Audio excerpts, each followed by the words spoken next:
All right, everybody, welcome back. Sam's Army, episode 2.213. And we have a lot to talk about this week, and we're going to do it in a short amount of time. So we're going to start with headlines. Ivan Toney's bad bets. But most of the news is related to results of the weekend. So we're going to keep headlines short. Weekly What If, talk a little salary cap. Premier League, so decision day recap. We'll talk some relegation reflections and, of course, FA Cup final preview. The rest of the world, a lot of Deutschlander drama that we'll get into. And also shout out to Ethan Horvath. Stoppage time, Ivan Toney's best bets and everyone's favorite segment, GOAWs. Now it is time to welcome in these beauties here with me this week, and an extra heartfelt big shout out and thank you to both Mitchell Goulet and aka Overtime Mitch, and Mikey Fowler, aka Mikey Podcast. These guys are taking time out of their Memorial Day holiday weekend to come make sure that we got a podcast to put out on Tuesday morning, so everybody gets their fill. As Mikey said, PMT isn't even taping today, so the fact that I forced them to come in and do this, I guess I'm kind of a jackass, and I'm just learning this, piece by piece. But we'll, that's another time, or another conversation for another time. First up, the quick questions here. Mitchell Goulet, we'll start with you. So the reason we're keeping this episode short is because the Celtics have a Game 7 coming up tonight against Miami. I mean, obviously, this series has been bananas all the way through, but you got to give us a prediction. How's this game going to actually turn out? Yeah, the momentum is with us.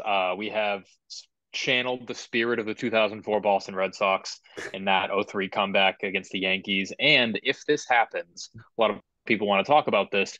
All three of the greatest sport comebacks are going to be held by Boston teams. The 23-8 Patriots in the Super Bowl, the 0-3 Red Sox, the 0-4 Red Sox that were down 0-3, and now this Celtics team. It's going to happen. It can't not happen, or else I may not be here next Monday.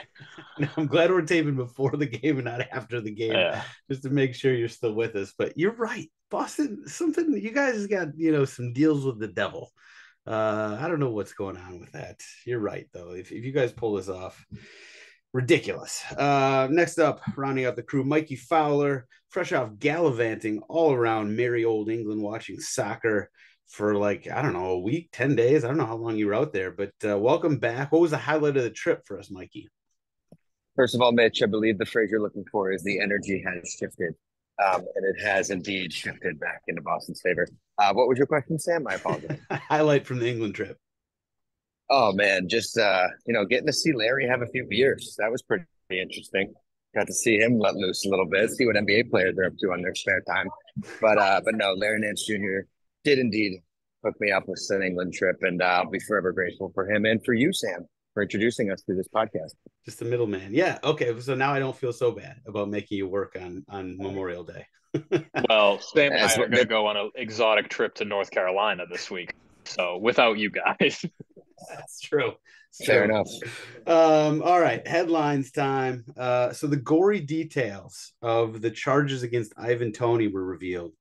And so for me, it doesn't really change the ridiculous whiff of hypocrisy that sort of surrounds this situation, given all the money the Premier League and Premier League clubs make off of gambling and gambling companies. But to be fair, the details are not great for Toney. So the worst part was that he admitted to betting against his own team on 13 different occasions. Now, granted, he was never playing in those games, so it's not like he was, taking a dive or anything like that. But it's still that's not good at all. I mean, obviously, it also was talked about how he has the gambling addiction and all this stuff. I mean, yeah, I guess so, based on some of this stuff. But for you, Mitch, does this change anything? The fact that he came out and he actually bet against his own team 13 times. I don't know. I think it does a disservice to him that all of this information has come out at different points in time. That first it was an allegation, then it was the number of bets, then it was the specific bets. Next, we're going to get his unit size. Like it prolongs the story from one thing to like a 6 month span. It sucks.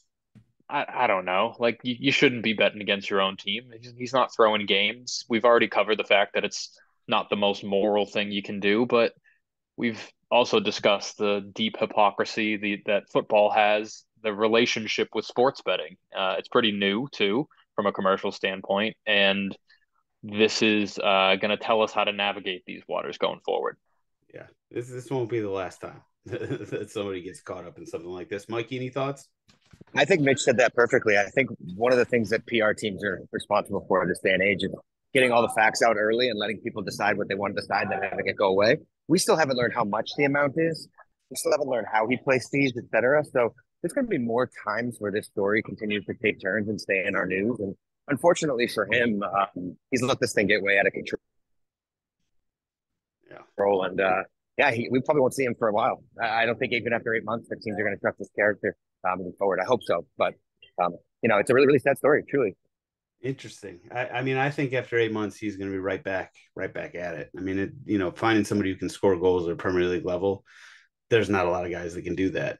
And so, like, in terms of character issues, I feel like there's been some badder baddies that they've let back into the league quickly. But no, I mean, it's a fair point. It is a fair point.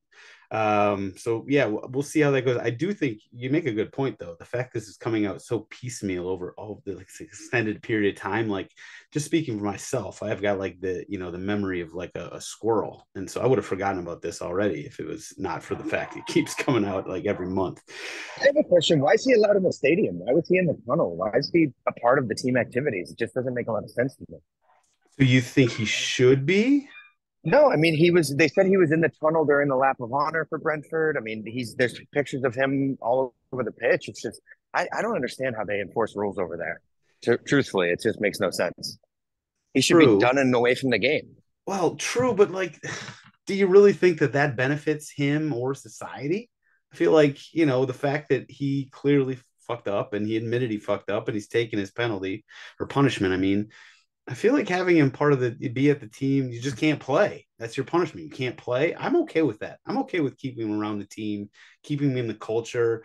If you completely ostracize him from, the whole club and everything, I feel like that's too much. That's too punitive and it's not good for him. I don't think it'd be good for the club in the long run. I don't know. You disagree with that, Mikey?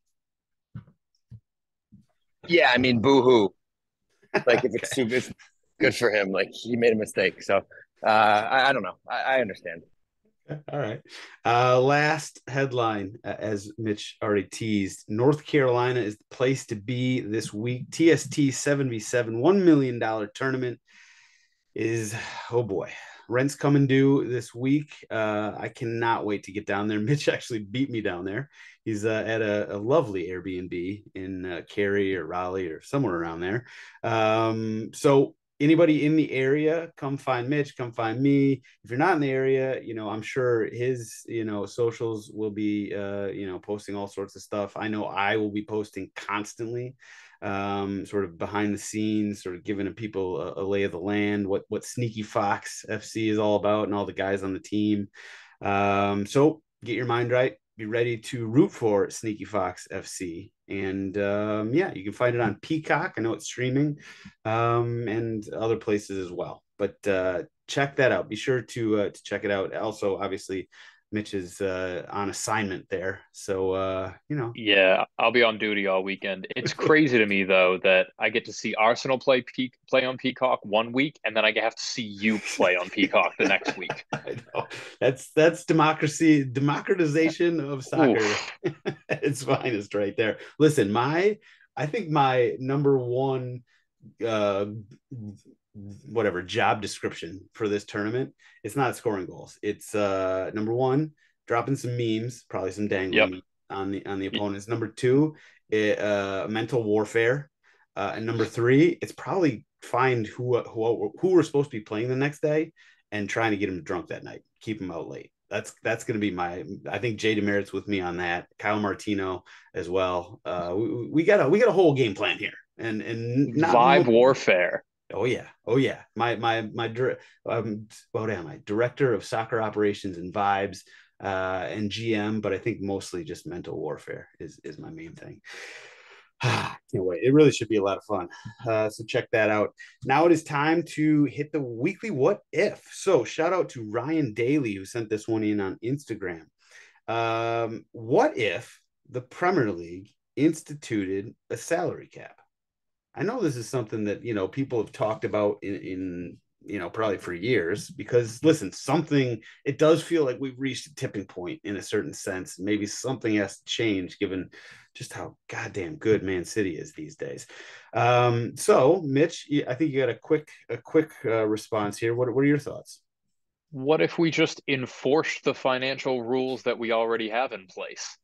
Instead of ditching them and going with a different format, let's just enforce these financial fair play rules that we've crafted pretty recently and see if they work if we actually adhere to them.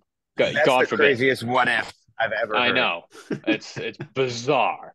But Bananas. instead of pointing at a system that we don't actually use and saying that doesn't work, let's try it out. We got the the literature written. Let's give it a shot and enforce them. That's crazy talk. That's crazy talk. Yeah, no, yeah, that's stupid. Sorry. Mikey, any thoughts on this? Yeah, I think I think about it with the new the NBA CBA that just came out, and how a lot of young guys aren't able to or teams aren't able to keep all their young talent together right now. So I think what you would see is a lot more academy development.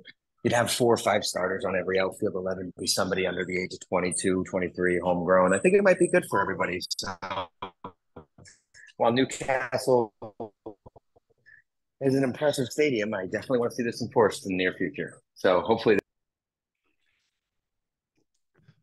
Mikey's audio. By the way, Mikey is just got off a bus from the Hamptons and is making his way to his apartment in wherever the hell where do you live? Bronx, Brooklyn? I don't even know where Mikey is these days. I'm in the elevator on the way to the roof. Don't worry, we're almost there. Okay, all right. Listen, I appreciate how much you're putting yourself out for this. Same to you, Mitch. And we will move on. And I mean, it's a great idea. It completely goes against the sort of ethos of the Premier League and sort of the capitalist, just laissez-faire, which so does financial fair play and those sorts of rules. So yeah, I guess it's interesting. I think Mitch does actually have the right thing there. Like, let's just follow the rules. Let's use the rules we have in place. See how those work out. Oh, okay. Premier League time. Well, so decision day was about as staid or drama free as any decision day I can remember. Unfortunately, the fact that Manchester United took the last bit of drama out of the top 4 race or maybe you can blame Chelsea for rolling over and dying almost one last time. But United, took the last spot in the top 4 midweek. So really the only thing that was out there to play for was who was going to get sent down and sent packing. And at least there was some drama there. Shout out to Everton. I think I said it last week that, maybe them getting sent down wouldn't have been the worst thing in the world, but obviously nobody wants to get sent down. You never know when you're going to bounce back.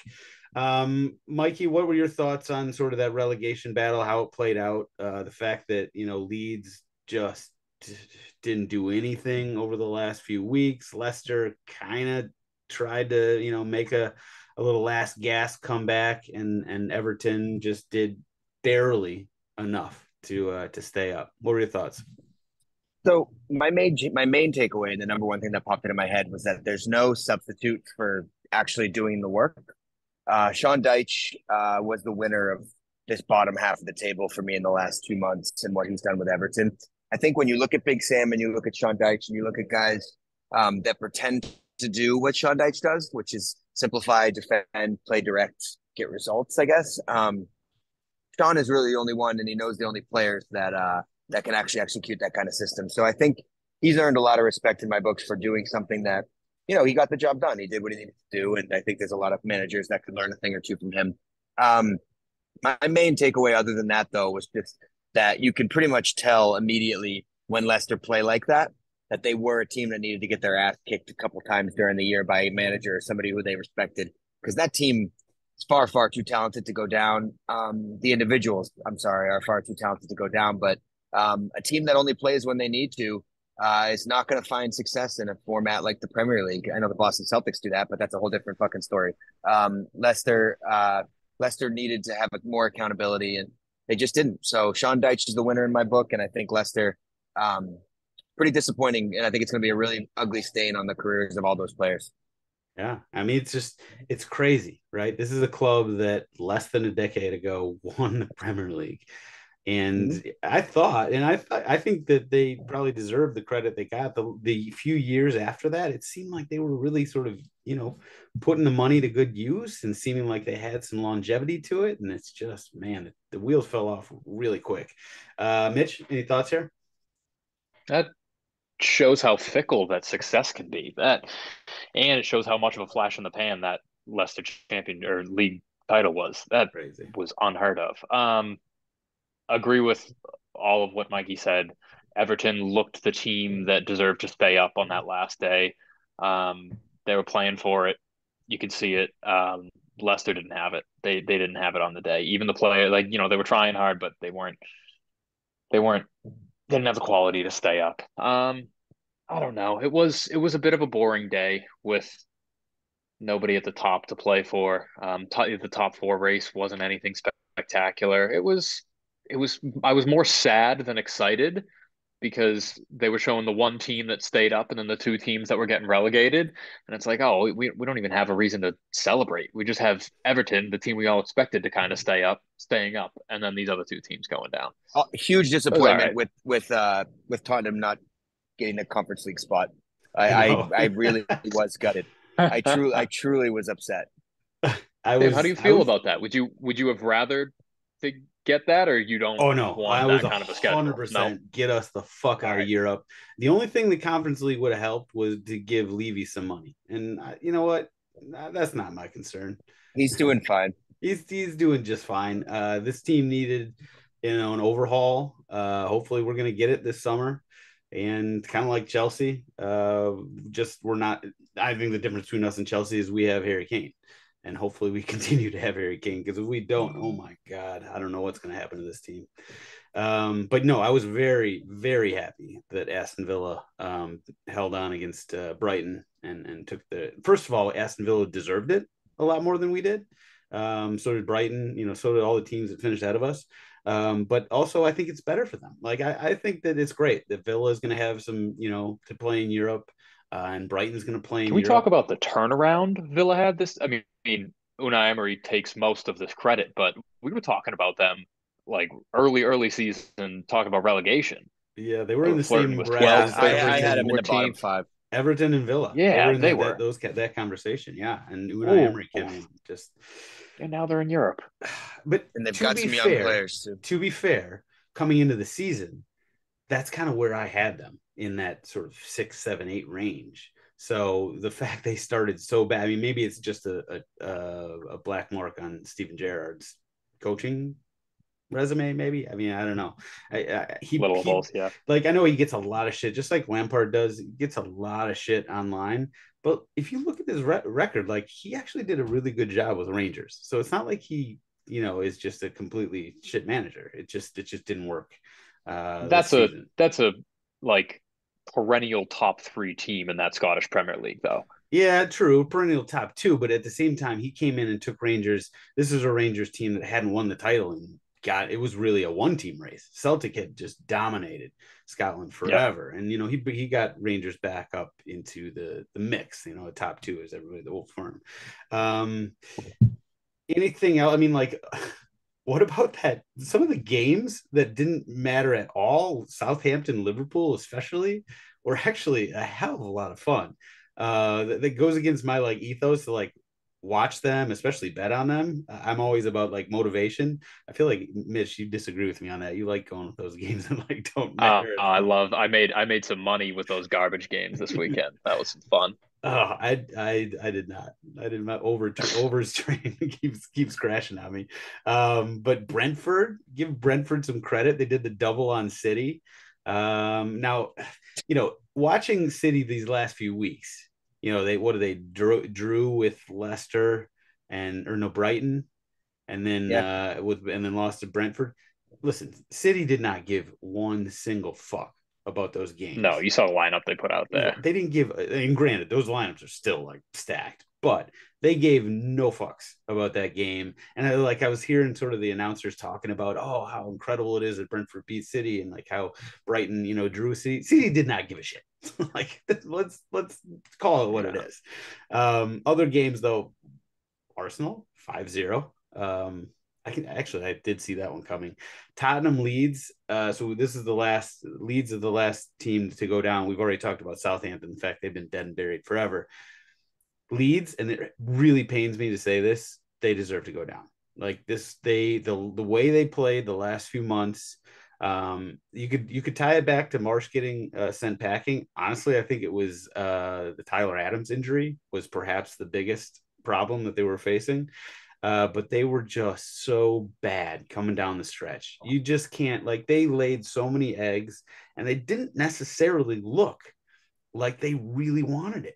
So it really sucks. I hope Leeds bounce right back. I know that they have the the talent and the money and the commitment and dedication from ownership, but I really just hope they do. Here's a question for you, Mikey. Which of the three, Southampton, Leicester, Leeds, are you most, say, concerned about not seeing back in the Premier League anytime soon?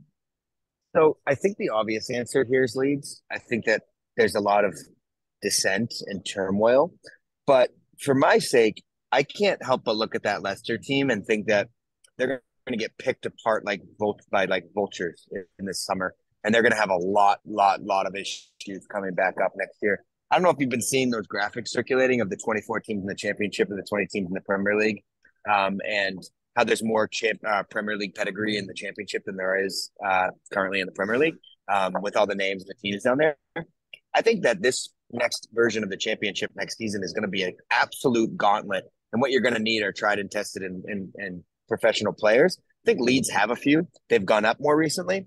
When you look at Leicester, who haven't had to battle up in the last, I don't know, however many years these players have never been in a promotion battle, they've never played 40-plus league games. I think there's a lot of issues with Leicester coming into this offseason, and I really hope Jamie Vardy doesn't regret that decision in 2016 when he's still down in the Championship come 2 years from now. Just want to throw that out there. But, my God, yeah, Mikey. I think Leicester's in a lot of trouble. Mikey, that tweet you sent was the pettiest, most so what was the tweet? Remind me of the tweet. You found the tweet. It was about Arsenal Vardy. were flirting with Vardy, and no, I didn't find it. I have it bookmarked.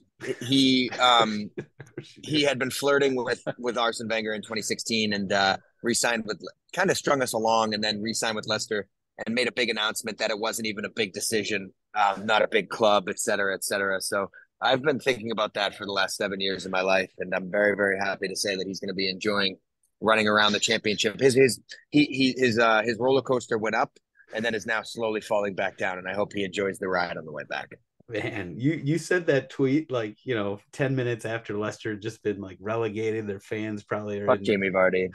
just a terrible place, and you're just talk about dancing on their grave. That was, the pettiness of that was incredible. I gasped.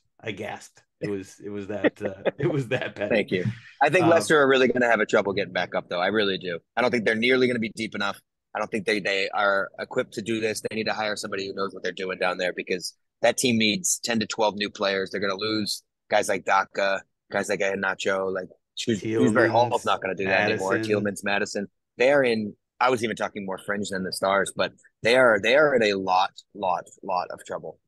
I agree. So I was going to say Leicester is the one I'm most concerned about. What about you, Mitch? All the evidence I've just heard has me on Leicester's side. Yeah. We sold them.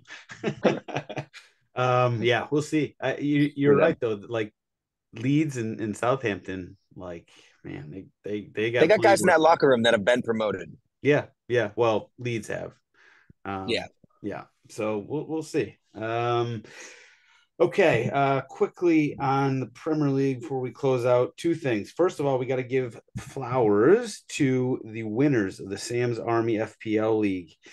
These people, somebody, the winner sent it to me on Twitter, Mike Evans. He was he got fifth or something last season, and he got first this season. How good is this guy at FPL? My God, great name as well. Touch some grass. DeYoung and Restless. Oh, Mikey, there it is. So the top five, here it is. DeYoung and Restless, which is Mike Evans. Big Dogs, Michael Andrews. Michigan Disassociate Person. I don't know what that. Kevin Gallagher. Well done, Kevin. Skeeter, Peter Bell, and CYOB. Come on, you boys. Mitchell Dunaj. So, man, you guys are really good at FPL. Well done. Also, before we finish Premier League, we got one more game. FA Cup final. Manchester Derby. Ooh. Well, I think the only question here is, does United have any shot at this? The United players are furious they're not on vacation already. Furious. They're shocked too, perhaps. Mitch, what do you think? Any chance? No, this is a formality. They're going to go in, they're going to put in a good 65 minutes of effort, and then they're going to get their trips back into Cancun. There's no reason for us to play this game. Mikey, any disagreement? Wout Weghorst is not going to save Manchester United. And if he does, I don't know ball. I'm not going to disagree with you on that one, but call me crazy.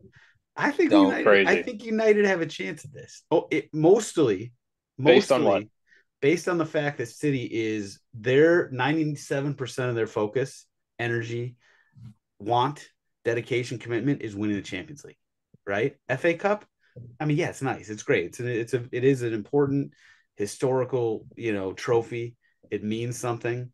Not that I would know, but I really think that they could be distracted. And, I think United's a solid team. They finished fourth. They deserve to finish top four. I said it, even if Liverpool somehow found a way to pip them for the top four, United deserved to finish top four this season. So I think they could figure it out some way. Those games are a week apart. I just don't see them mentally overlapping in that camp. Teams play, 2-3 games a week for the entire season. You don't think the best team in the world can mentally compartmentalize, okay, we got a game on the 3rd and a game on the 10th. First one we got to work on is one on the 3rd. I think they can, and they probably will. I really do. Like when we went into the Champions League, semifinal, Real Madrid and City in that second leg, I was like, absolutely no way. I just don't think City will get beat by Real Madrid in that game. And Real Madrid is a better team than Man United. But I don't know. For some reason, this game with the, City's finish line and their ultimate goal in sight, the Champions League final, that is everything to Pep, especially. But I think to the players, I don't know. I think it's possible they get tripped up. I don't know. I guess we'll see. Call me crazy. All right. So that is this coming weekend. But a couple things to put a bow on this past season. We talked about the Premier League being basically like a yawn fest coming down the stretch. You know what was not a yawn fest? Bundesliga. Man, Bayern and Dortmund, they went back and forth. Now, it wasn't like they were sort of trading. It seemed like they were handing it off. Like, I don't want the trophy, that kind of thing. But it still made for a great, interesting final few weeks there. And then the way that final day went down, this was on Saturday. Decision day for Premier League was on Sunday. So on Saturday, it was just like, I just feel for Dortmund fans.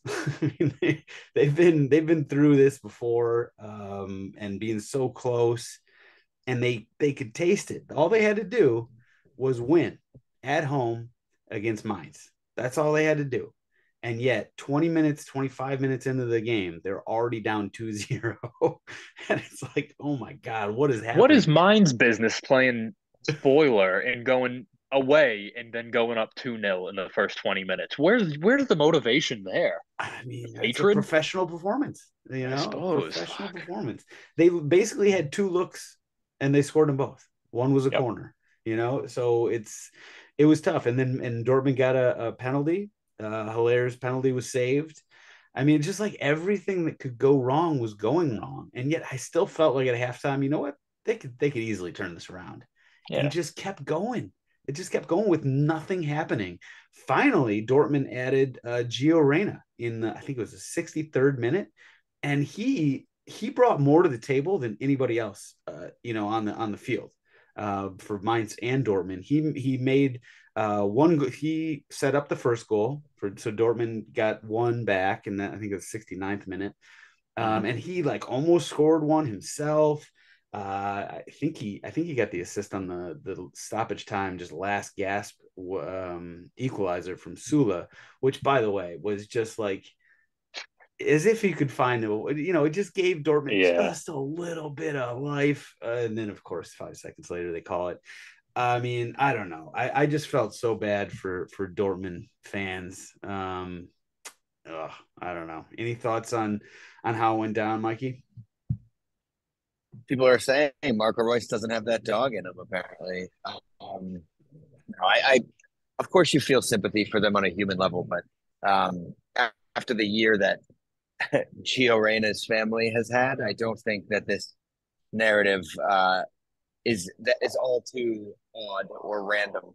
Just in my head, it just seems like this was never going to happen. I don't know. I genuinely feel that Kingsley Coman is inevitable. His streak of winning the league every year since he's become a professional is intact. I just hope to God he goes to Spurs and we watch that crumble. That would be incredible. But no, I Bayern's going to Bayern, Dortmund's going to Dortmund, and 11 years is going to happen next year. So sad story. Yeah. So this was the 11th straight. The only other thing to come out of that was how ruthless Bayern is. So the board or whoever makes the decisions for the club, they I love this fired move. Oliver Kahn and who was it? Halilhodžić. I'm definitely gonna Sporting director. sporting director. Salihamidzic.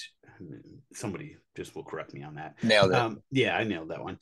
Basically, they let I think Khan was CEO, and Salihamidzic Walked down and fired him. At the final whistle. He didn't even get those guys. They've been there for whatever. Both of them are club legends, and they don't even get to celebrate the fact that they won the title. You guys are out. Pack your bags, get the fuck out. You can't even celebrate. You can't wait a day. You can't wait 3 hours. Incredible to me. I'm like, maybe that's a Tottenham fan talking and a Bayern It fan. is. They're like, that's why we're good. Maybe that's what it is. But holy shit, you're talking about a human level. My God, Well, they're just trying to ruthless. clear space. They heard Leeds went down and they were trying to clear space for Big Sam. It doesn't hurt to get it done as soon as possible. Listen, terrorist Tommy is not going anywhere. They're backing him at Bayern, I believe. Sporting director, I mean. Oh, okay, sporting director. Big Sam is sporting director. Okay. Yeah, I don't know. Mitch, which did you think when you heard it is like, okay, that's why Bayern is Bayern and that's why they're probably going to win, 12 in a row, 13, 14, 15, 16 in a row, or was it like, nah, that's a little too much? That it felt a little too machine-like. Come on, let them enjoy the spoils of what they've just done, even if they haven't done it in the sexiest manner. It's crazy. But that's the only club in the world that's going to do that. I don't even see Yeah. City going down and doing something like that. It's the only club in the world that would pull something like that. That is so ruthless. And Oliver Kahn, I mean, like A club legend, like yeah. So is Salihamidzic, and I know I'm fucking butchering his name over and over and over, but like these guys are both club legends. Oliver Kahn, especially, obviously, and they just like at the drop of a hat, final whistle, hand him a pink slip. No, you can't celebrate with the team. no Get the love fuck lost. out. That is just wow. That's why Bayern's Bayern, I guess. Goddamn. That's not even the only drama that happened in Deutschland this weekend. So Bundesliga.2, it was Heidenheim and Hamburger. Or Hamburg. Yeah, Hamburger. It's Hamburg, but it's the team's Hamburger. So the Hamburger fans ran onto the pitch at the final whistle of their game at Sandhausen because they needed a win to jump Heidenheim and Heidenheim needed a win to jump back over them. But Heidenheim at the time of the final whistle for the Hamburg game were down 2-1. And it was stoppage time. And it was like, okay, I mean, this is pretty much over. So the Hamburg fans, they, ran onto the pitch. And then you could watch. I posted a reel on Instagram of sort of the real time of all these Hamburg fans sort of following it with their phones. Heidenheim scored 2 goals in stoppage time, 2 goals to basically jump back into the lead. And so Heidenheim got the automatic promotion. Incredible. Hamburg fans, it's not like a complete, death and destruction situation, because they actually still have a playoff. They play, I think, Stuttgart, which Bundesliga love that format where they got the playoff home and home. With the 18th place team in Bundesliga, yep, and the 3rd place team in Bundesliga.2, and so they're going to play a home and home. So it's not over for Hamburg, but like the fact that they rushed the pitch and then didn't actually get the automatic promotion, that is tough. Quickly, championship check. Shout out Luton Town. Shout out American Ethan Horvath. They won in a penalty shootout. It was, everything you expect from the richest game in world soccer, and which is basically not a lot of goals. Horvath has now won. So he stopped a penalty against El Triste to win I can't remember, it was Gold Cup or Nations League, one of the two. Nations League, I think. Yeah. And then he won a penalty shootout to send Luton Town into the Premier League. And this is all in the last 2 years. I mean, that is a hell of a resume. It's great accolades for the US's number 7. Is he our penalty goalkeeper? Do you believe in a penalty goalkeeper? Do you think if it comes down to it in a game that Well, I do actually believe in a penalty goalkeeper, but I think that Matt Turner is probably just as good, if not better, in shootouts. Okay. I think he's a very good penalty keeper. So I would just stick with him, to be honest. But listen, the fact that Horvath has been there, done that, that's pretty impressive. It's nice. So shout out to him. This whole story about Luton Town, we don't need to go into it now, but the whole story of like how far they've come. Actually, it goes for Heidenheim too. Heidenheim has come from, like, I don't know how you say it in German, but like the Regionalista, like they were way down in probably Pro-Am levels of soccer not that long ago. And now they're in the Bundesliga. Luton Town as well has just been going up and up and up. Obviously, it's one of the great things about Pro Rel that some of those weird militant Nazis will tell you ad nauseum on Twitter. Okay. Shout out to the U20s, by the way. I think they play New Zealand in the World Cup round of 16, is it? Tomorrow. Yeah, that's on tomorrow. Tuesday. So listen, that team is good, by the way. They should absolutely win that. They got to be a threat in that tournament. It's great to see. Cade's a pretty cool player to watch. A lot of them. Listen, there are a lot of guys. Easy as fuck.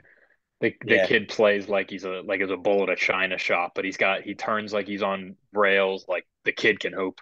That solo goal that he took from midfield was shortly after missing 2 good chances and available chances, and he just like got pissed and said, "Fuck it, I'm gonna do it myself," and took it.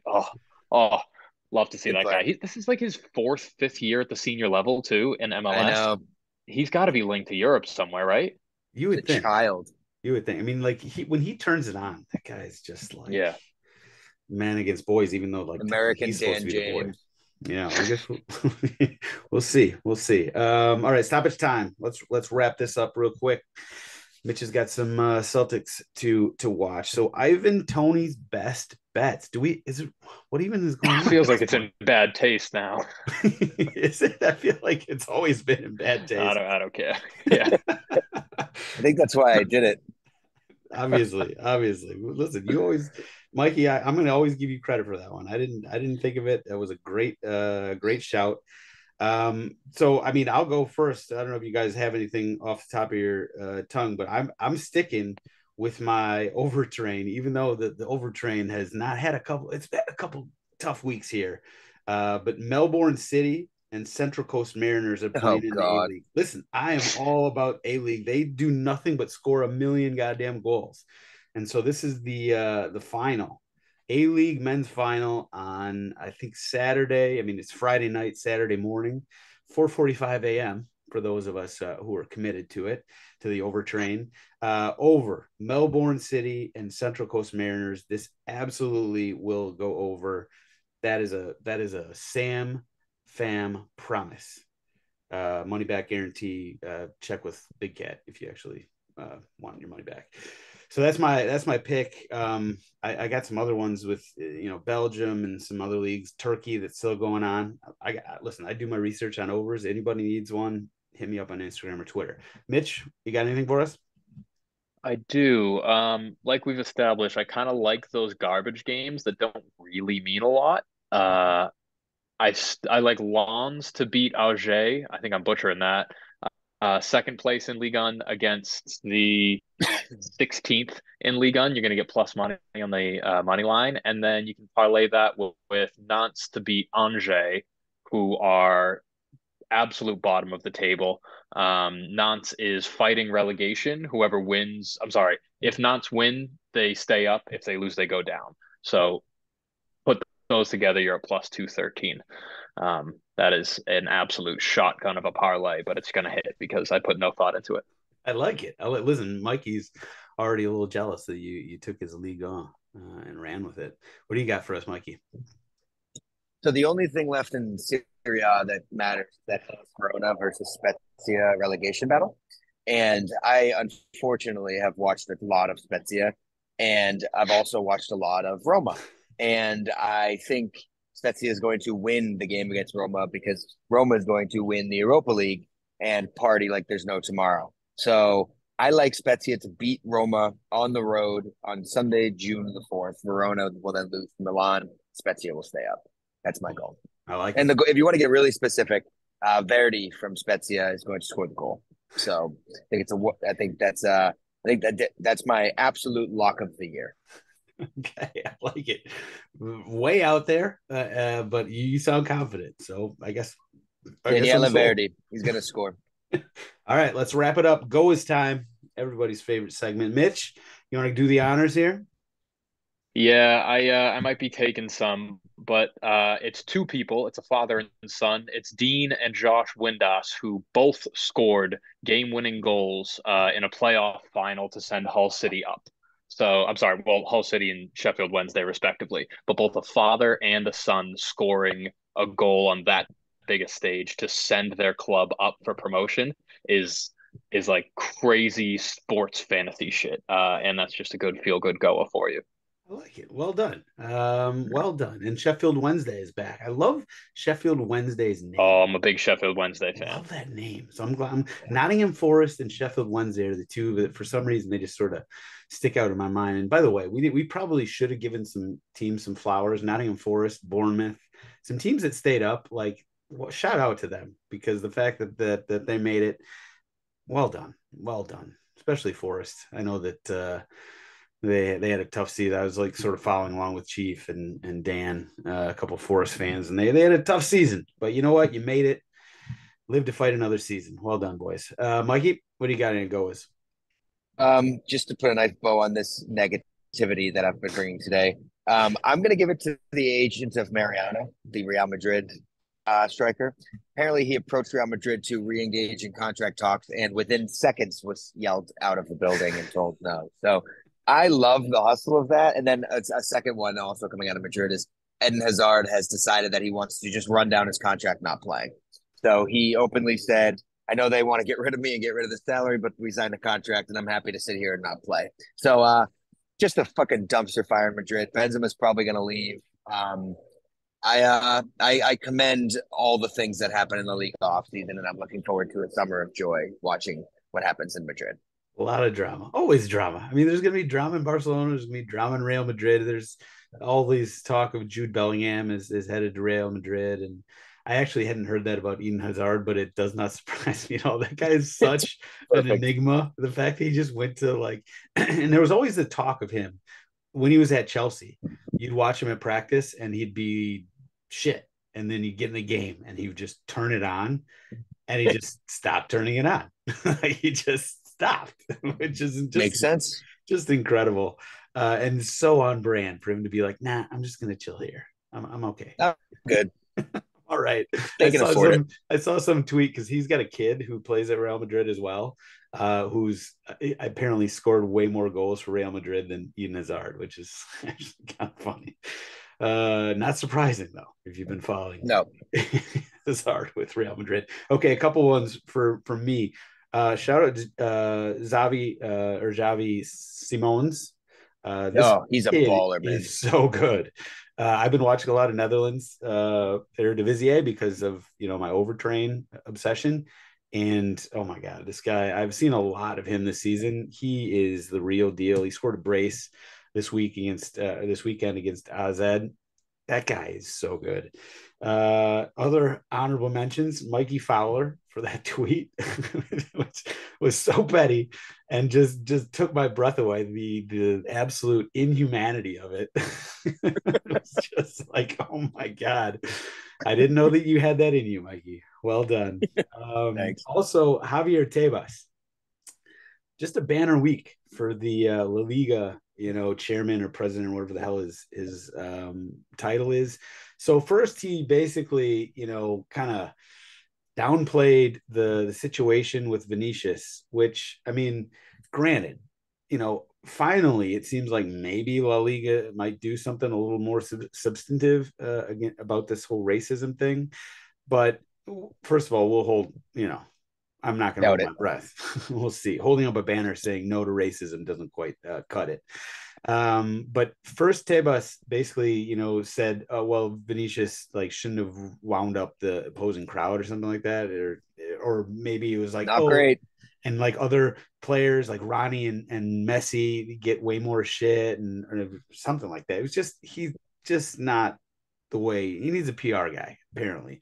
And then also it came out that La Liga is not going to invest in goal line technology. And this was after, I'm going to blank on who was involved, but I was actually watching it. It was a La Liga game this week where a goal was given and there was no way that the ball had crossed the line. I think it was Atletico Madrid and Valladolid or something. Atletico Madrid played Real Espanyol. Sociedad. It was Espanyol. Atletico and Espanyol was so Espanyol actually came back in this game and drew 3-3. But the fact that goal line technology is not in place in La Liga, and it would have cost, it actually came out, it would cost $3 million. $3 million. And La Liga and Tebas basically said, nah, we're not going to pay that. I mean, are you serious? You've got the technology available and you're not going to just pay $3 million. I mean, $3 million to me is a lot, but you're leaving La Liga. Come on. So he's another honorable mention. That's a bad one. My actual GOA though, and you teased this earlier, Aston Villa saving Tottenham Hotspur from, Eastern European midweek travels. Thank you. You deserve it more than we do. You belong there. We don't. I really did not want us to be there anyway. So it was just sort of a win-win. I think that's actually a cool thing for Villa to, they've been relegated. They've come back. They obviously have new ownership with, a lot of money. And, Unai Emery, that cat deserves it. So shout out, good evening to him. Well done, Villa. Enjoy your, Bulgarian Spurs Day night travels. I will be applauding you from afar, and hopefully Tottenham, we can get our shit together. Again, not holding my breath. Okay, that's it. Easy in out, Mikey. Thank you so much. I really do appreciate it. Mikey's he was on a bus and he's like, I don't know when I'm gonna get home. I'll be there as soon as I can. Shout out Mitch who hopped on, and even though he, his head was in a completely different place with the Celtics playing Game 7. These guys taking, they take time out of their just daily lives on a regular basis, but now Memorial Day on a holiday weekend, you could be barbecuing, but no, they're here making sure that people have their weekly fill of Sam's Army. So thank you, Mikey. Thank you, Mitch. And thank you, everybody who's listening. You guys are the best. I really do appreciate you. And we will be back next week to talk some more footy. See you guys then.